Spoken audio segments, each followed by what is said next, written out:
Hola mis amigos, ¿cómo están? Muy buenos días. Un día especial el día también, un feliz sábado para aquellos que creen como yo en el Día del Creador. Un privilegio poder estar con ustedes este sábado nuevamente con el segundo tema referente al mensaje de los tres ángeles. Estamos siguiendo sábado a sábado. Este sábado vamos a hablar acerca del mensaje del segundo ángel. Así que vamos a abrir nuestras Biblias en el capítulo 14 del libro de Apocalipsis. No olvides de suscribirte a nuestro canal, Boris Darwin canal, o seguirnos en Facebook como Boris Darwin. Muy gozoso de compartir contigo la palabra de Dios. Bueno, esta mañana vamos a centrarnos en el capítulo 14 del libro de Apocalipsis, en los versículos 6, 7, 8. Y ahí nos vamos a quedar para que dejar el siguiente sábado, el versículo 9 en adelante. Bueno, estábamos hablando el sábado pasado acerca del primer ángel, cuando mencionábamos que el mensaje eterno de los ángeles que llegan a este episodio del capítulo 14 es un mensaje que siempre estuvo presente en la mente de Dios, estuvo presente en la mente de sus criaturas y que a través del tiempo se ha olvidado. Entonces, el mensaje que se transcribe ahora es un mensaje que siempre existió. Por eso dice el mensaje eterno. Venía por en medio del cielo, que todos lo podían ver. Es un evangelio que se predica directamente a los moradores de la tierra. Eso es un mensaje para nosotros, no es para otro planeta. En el versículo 7 se habla acerca de la restauración, de la adoración al Creador como el Dios eterno. Y se llama a los moradores de la tierra, a la comunidad de este mundo, a volver a recordar a Dios como el Creador. Debo decir que muchas cosas Dios va a perdonar de nosotros, pero no va a perdonar el que nosotros no lo reconozcamos como el Creador, como el sustentador, como el Redentor, como el que dio vida a todo lo que existe en la naturaleza y en el universo.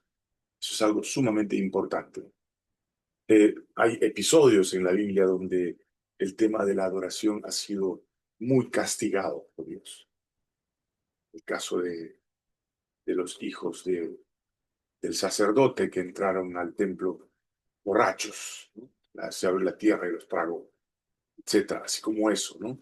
En el caso de Saúl, que hizo un holocausto eh, sin permiso del profeta, ¿no? Dios no perdonó eso y no perdonará eso. Muchos de nosotros tal vez nos preguntamos por qué Dios es tan drástico en esas cosas. Es drástico porque la adoración a Dios no tiene parangón, no tiene comparación, no tiene una alternativa B. O es Dios o no lo reconocemos como tal.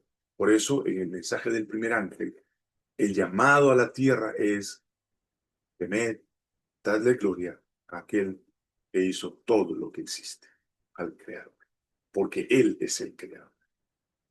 Creo que muchos de nosotros, de algún modo, por nuestras ocupaciones, nuestras preocupaciones, terminamos viviendo una vida sin conciencia de lo que existe o de cómo esto existe, la tierra, la naturaleza, nosotros. Llegamos a pensar de que nuestra vida depende de nosotros solamente, que nuestra vida, nosotros somos autogestionarios de nuestra propia vida, y no lo es. Nosotros somos el fruto de la mano creadora de un Dios que no solamente nos creó, sino que nos sustenta a través del tiempo. Reconocer a Dios como creador debería ser nuestra primera gran tarea. No importa si no eres religioso, porque eso no tiene nada que ver con religión. No importa si no eres espiritual, puedes volverte una persona espiritual, que dice que Dios está buscando seres espirituales, porque Él es espiritual. Quiere decir que tengamos conciencia de lo que es Dios para nosotros. Ese es el objetivo de Dios al decirnos que está buscando a adoradores en espíritu y en verdad. En el capítulo 14, versículo 8, aparece el segundo ángel. Dice: otro ángel le siguió diciendo: ha caído Babilonia, la gran ciudad, porque ha hecho beber a todas las naciones del vino del furor de su fornicación. Esta figura vino conteniendo el furor de su fornicación, ese interés por crear un tipo de tradición, doctrina, mensaje, como quieras llamarlo, para todos los moradores de la tierra, pero mezclando la verdad y la mentira. Eso es lo que hace Babilonia.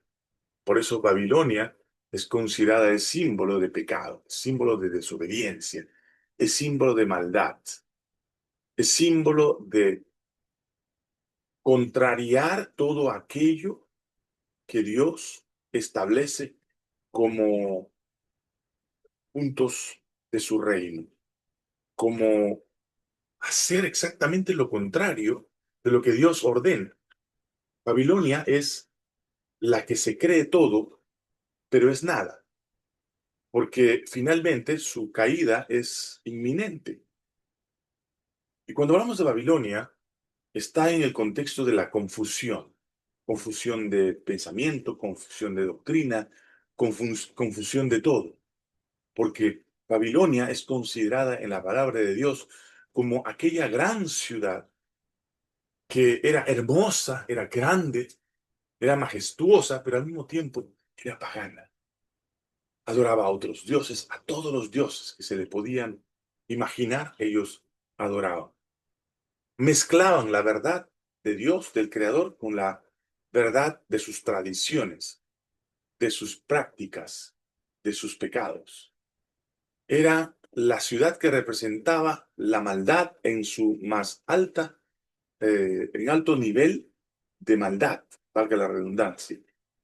Es importante entender que esta Babilonia representaba finalmente el desenfreno pleno del ser humano en todo lo que nosotros podemos considerar como libertinaje, ¿no? El querer hacer todo lo que sea sin importarle si hay detrás de todo esto algún plan de Dios, del Creador, de un ser divino.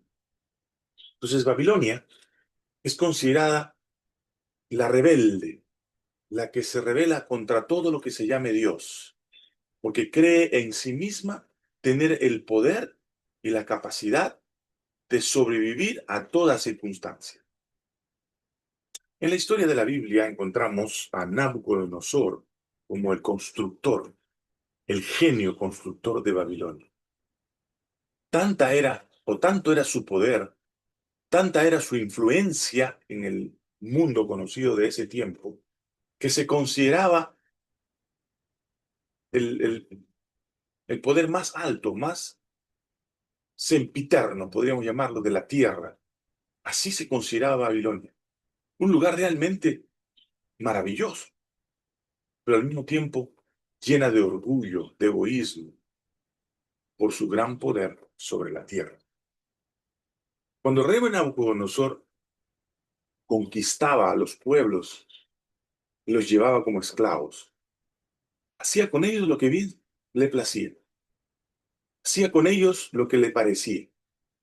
Y era tanto su poder que llegó a pensar de que él sería el señor del mundo, el dueño de la tierra. Tanto así que construyó sus palacios todos de oro, sus puentes eran de oro, eran realmente majestuosos. Era una ciudad deseable, pero dentro de ella estaba llena de maldad, de concupiscencias, de prácticas libertinas. Es importante conocer el concepto del mensaje del ángel, porque el ángel te está anunciando que todo lo que parecía y que parecía que era eterno en el reino de Nabucodonosor, utilizando el lenguaje de Babilonia, no lo sería, que pronto llegaría su caída, que finalmente terminaría en ruinas. La palabra de Dios nos muestra en el capítulo 2 del libro de Daniel la historia de las naciones a partir de Babilonia. Vamos a mirar un poquitito en esa historia, o si la leemos, después podemos leerla si queremos. Encontramos a un suceso en el sueño del rey Nabucodonosor, donde Dios le muestra los acontecimientos de las naciones, de los poderes, a partir de Babilonia. Con Daniel lleva una interpretación al sueño del rey, donde le dice: tú has soñado, oh rey, una gran imagen, majestuosa, terrible, grande. Y el rey, cuando escucha la historia, él dice, él entiende de que Babilonia no podía caer con el poder que tenía. Pero Daniel en la profecía le dice: después de ti vendrá otro reino, menor que tú, menos poderoso que tú, pero te va a vencer. ¿Cómo es posible que un reino poderoso como Babilonia, aparentemente invencible, sea vencido por otro de menos categoría? Es que la historia no lo maneja el hombre. Los acontecimientos respecto del futuro no son cosas solamente en las que el hombre participa, sino que todo está bajo el control de Dios, porque Él es el creador. Él es el sustentador de la tierra. Nabucodonosor no podía entender eso. Y él dijo: no, mi reino no puede caer. Mi reino tiene que ser eterno. Soy el más poderoso del mundo. Por tanto, yo no puedo caer. Y esta imagen del capítulo 14, del ángel anunciando la caída, Nabucodonosor no lo podía entender. Por eso, una vez más, utiliza la imagen de Babilonia por su confusión, por su capacidad eh, delictiva contra Dios, que el segundo ángel dice: así como cayó antiguamente Babilonia, así también caerá la Babilonia. Si la Babilonia de Nabucodonosor es una Babilonia geográficamente establecida, ¿cuál es la Babilonia del tiempo en que vivimos? La Babilonia del tiempo en que vivimos es una Babilonia espiritual, en la que todos los que dicen tener la verdad, que parten de la Escritura, construyen una doctrina que, si bien es cierto, intentan maliciosamente utilizar la Escritura para poder construir una doctrina, meten en ella doctrinas de hombres. Jesús ya lo dijo: meten doctrinas de hombres tratando de hacer que esto sea en beneficio de ellos y no de Dios el creador, como lo anunciaba el primero. Esta Babilonia, que cree tener el poder, que cree tener la hegemonía espiritual del mundo, está simbolizada en una religión o en un grupo religioso que copa el mundo entero. Quizás no organizacionalmente, pero sí doctrinalmente. Muchas de sus doctrinas, como la inmortalidad del alma, la intercesión de los muertos, la presencia de los muertos en la gloria, en el cielo, etcétera, etcétera, que también no solamente están en este movimiento, sino que están inmersos en otros movimientos religiosos multitudinarios, que también aceptan esas doctrinas como doctrinas espurias. Ellos no lo dicen que son espurias, pero la Biblia dice que sí, porque no son y se sostienen en la palabra de Dios. Por tanto, la doctrina está inmerso en estas prácticas vivenciales, religiosas, espirituales de la comunidad mundial, que todos de algún modo están unidos dentro de este concepto babilónico de confusión, de maldad, de concupiscencia espiritual.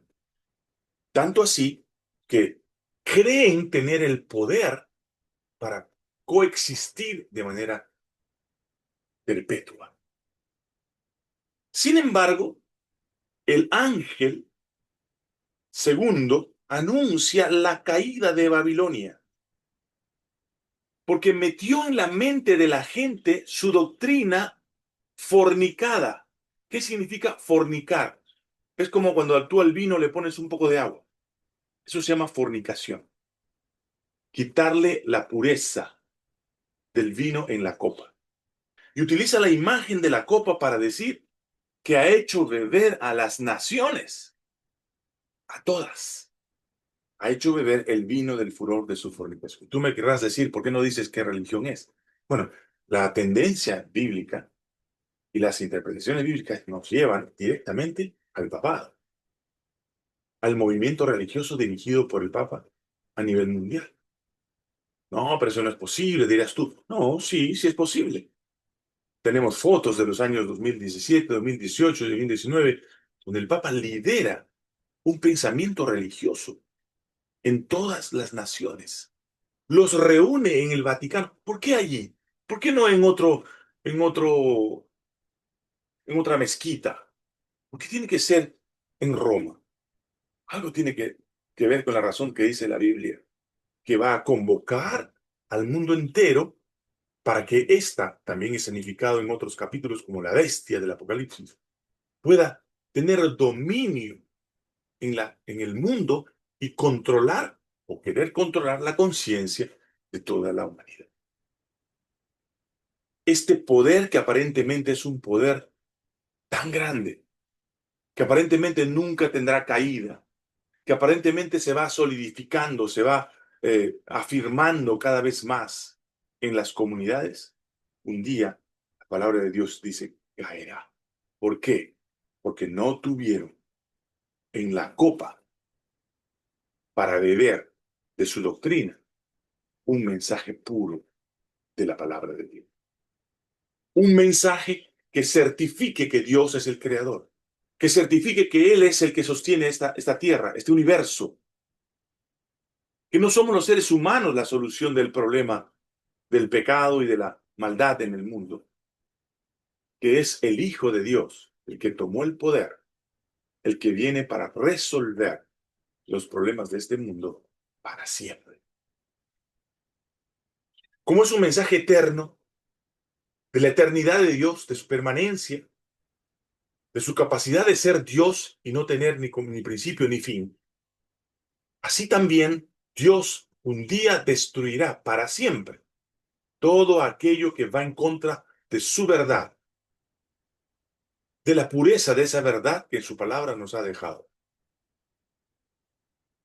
del plan de salvación para la raza caída, en contra de estos movimientos religiosos o espiritualistas que quieren destruir el mensaje eterno de Dios, de que Él es nuestro creador, nosotros somos sus criaturas y debemos volver al hogar de donde nunca debimos salir.